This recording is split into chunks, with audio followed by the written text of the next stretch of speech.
তো বন্ধুরা, আখিলদার নার্সারিতে দেখুন এখানে গাছ দেখুন। তো এইটা দেখুন, এই গাছটা দেখুন, এটা কিন্তু এয়ার প্লান্ট মানে টিলেন্সিয়া। আর এর ফুলটা দেখুন কি অপূর্ব, মানে কি সুন্দর এর ফুল। আর এর ফুলের মাঝখান থেকে কি কালার আসে? এটা নীল রঙের একটা ফুল বেরোবে, যেন মনে হয় প্রজাপতি বসে আছে। আচ্ছা, তো ব্লু কালারের এখান থেকে ফুল আবার চলে আসবে, কিন্তু এটাই কিন্তু ফাইনাল ফুল নয়। আর এই ফুলটা মোটামুটি লাস্টিং কতদিন করবে? 3 মাস। 3 মাস থাকবে।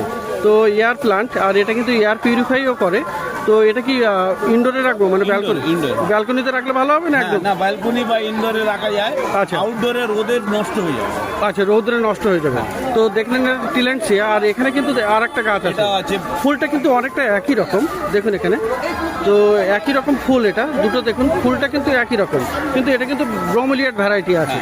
আর এটা দেখুন এখানে গাছটাও দেখুন হেলদি গাছ। তো ব্রোমেলিয়াড ভ্যারাইটির এটা আছে। এটার কত দাম আছে? এটা 250। এটা 250। আর এটা 300। এটা 300। তো দেখলেন এখানে এয়ার প্লান্ট অ্যান্ড ব্রোমেলিয়াড 300 টাকা করে, 300 টাকা আর 200 টাকা করে দাম আছে।